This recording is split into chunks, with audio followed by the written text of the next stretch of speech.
Hello to all you wonderful hopefuls out there.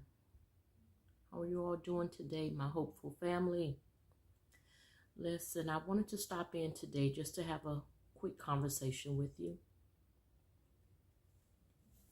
Just want to share some information from a session that I previously did pertaining to children and parents. Now, I know we all have our certain things that we do. It's a certain way that we like doing things as parents. But I just want you to stop and just think a moment. Just think on a few things here. Reevaluate some of the things that you have done. It may require us to go back and apologize to our children. I know for me, I didn't always get it right. But I think I kept a pretty good relationship with my children, that when the time came, they were able to come and share with me. Ephesians 6 says, and it reads, "Children, obey your parents in the Lord, for this is right. Honor thy father and mother, which is the first commandment of promise, that it may be well with you and you may live long on the earth. And you fathers, do not provoke your children to wrath, but bring them up in the training and admonition of the Lord." And I've noticed that a lot of us have focused on that first verse where it talks about children obeying your parents in the Lord,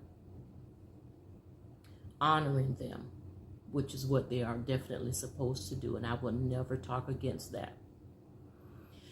But as parents, we've got to learn to be a little mindful. So I'm just going to share something, I'm going to try to help you to help yourself so that you can have a better relationship with your children. No, it is not your goal to be your children's friend when they're minors. You're supposed to be friendly, but not their friend.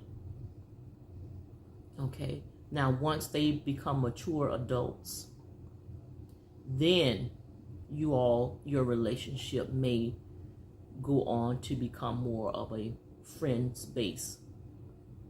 However, they will still respect you in the role as being that parent. A lot of times what I've noticed is that we have gone about our day and we have just really come down on our children.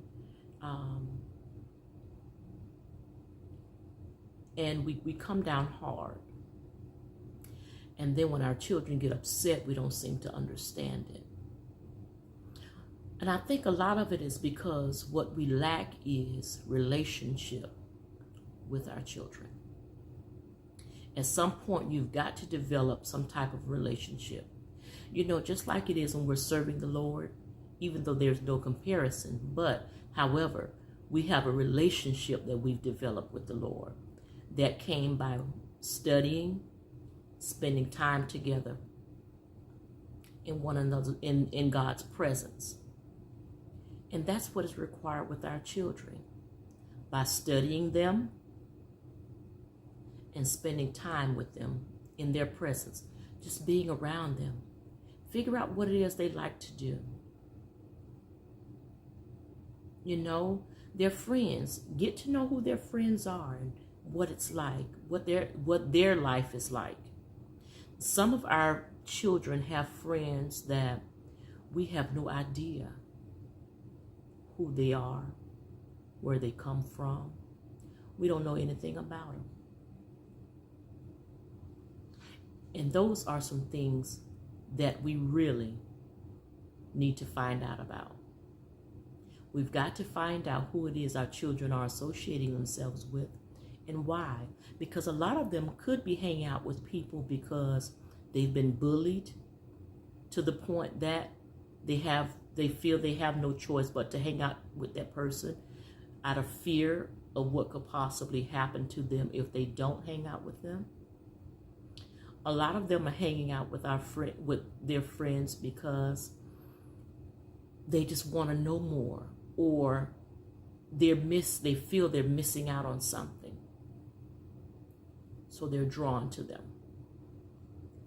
A lot of them are hanging out with people that they now call their friends because something has happened and that person was the one that came to their rescue. So it behooves us to have conversations with our children. Find out what's going on in their life every day. You got to find out what it is. I know I made a mistake of getting to the point that my children knew if anything came about, get to their mama, oh, she gonna get it taken care of. But that can be good as well as bad. It could possibly backfire. Not in the way that you think. Because a lot of us, we tend to come to our children's rescue, and our children haven't really been truthful with us about what has taken place.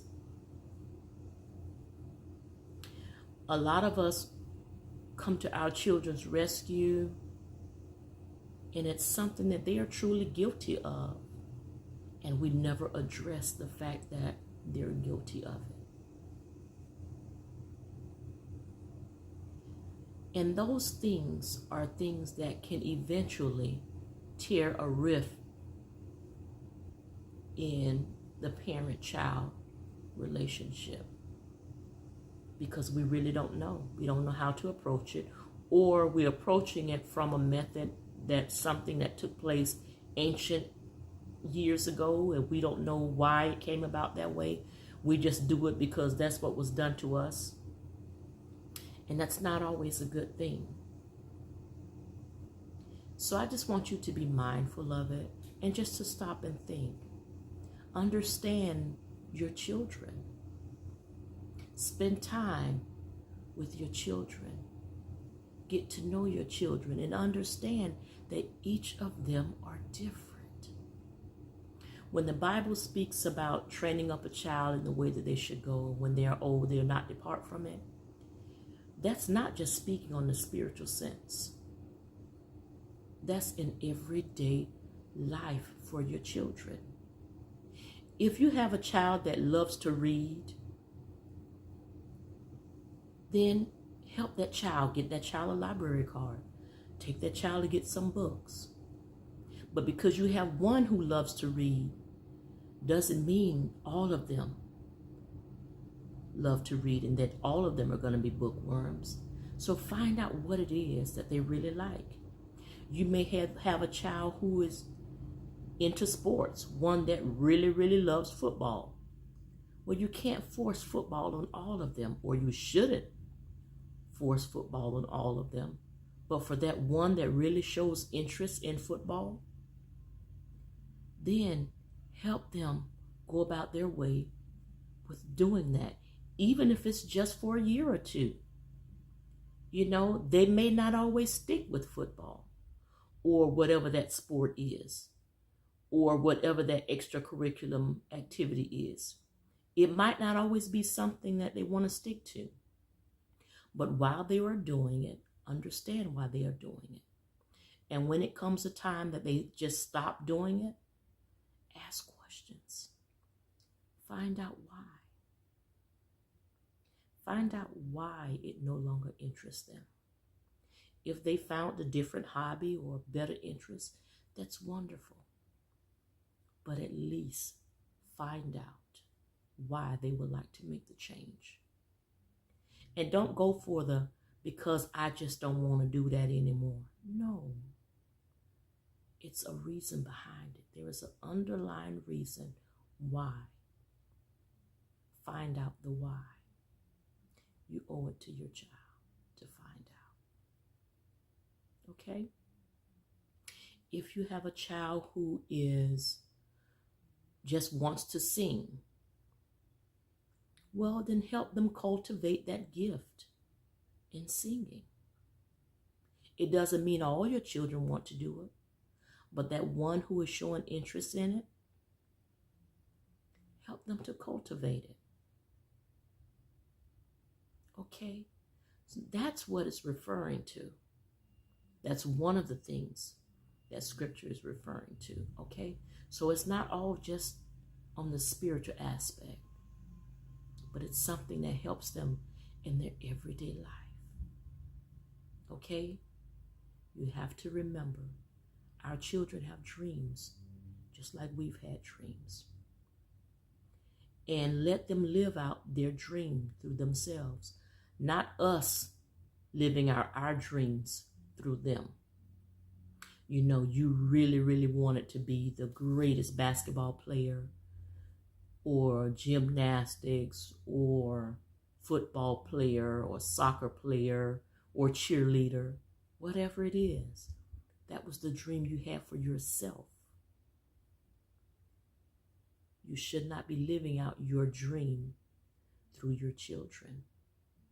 Allow them room to have their own dreams, and you just help them to cultivate it. Okay? You direct them. You help to guide them, but use wisdom in that guiding of it. Okay?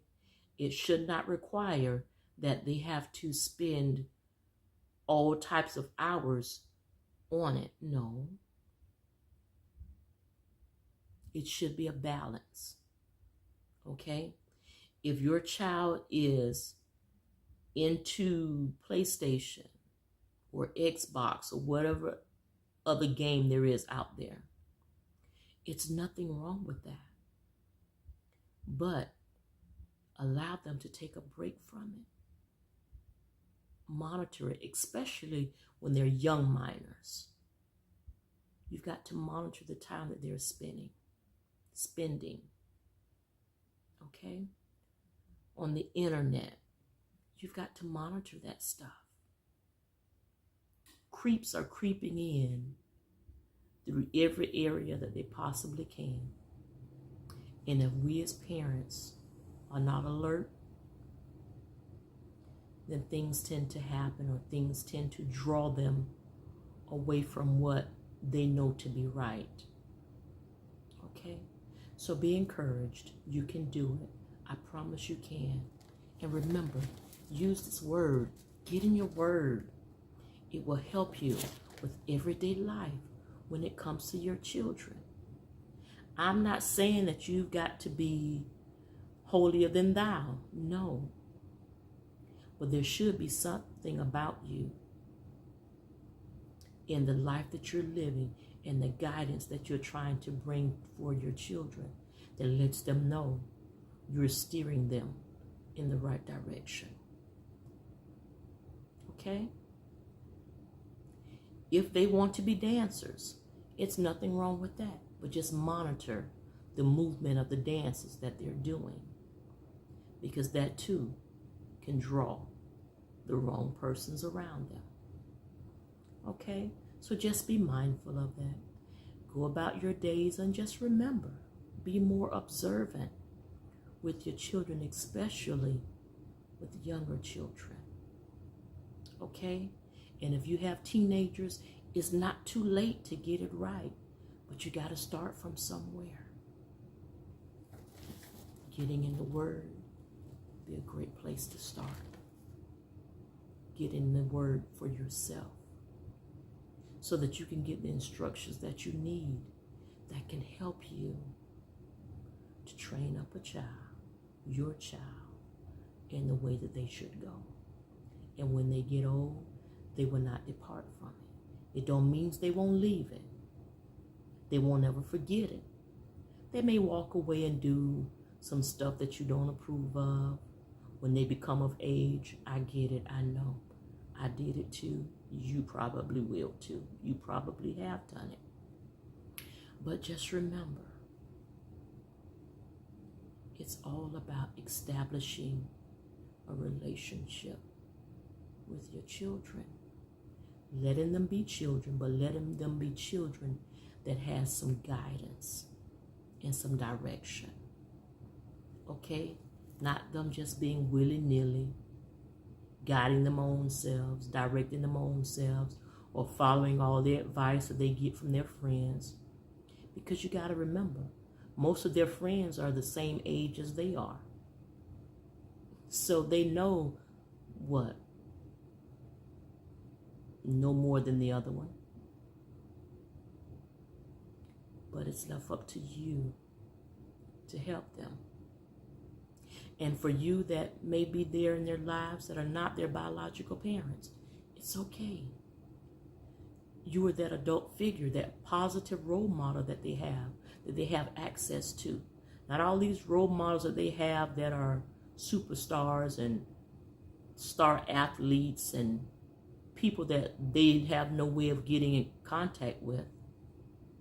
You were there.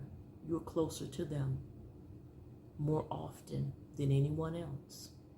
So you help in cultivating their gift. You help to direct them in the right path. So long as you're doing what is right and you're training them to do what is right. Okay? This is not intended for the perverts out there that's doing stuff they ain't got no business to these kids, or trying to coerce them into doing stuff that you know they ain't got no business doing, stuff that's going to get them in trouble. This is not for you. You need to go somewhere and get yourself together, because you are hurting so many people. So many families are being destroyed because of perverts and others that are out there that are encouraging kids to do things that they should not be doing.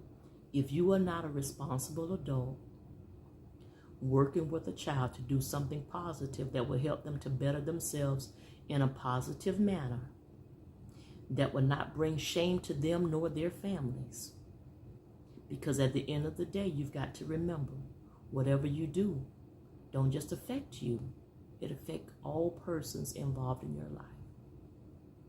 So if you can't agree to do that, then step out the way and allow somebody who can to do it, because that's what they need. They need someone who can be a positive influence in their life, in their everyday living. Okay? So, be encouraged. I'm here for you. Passing on hope is what I do. Have a great day.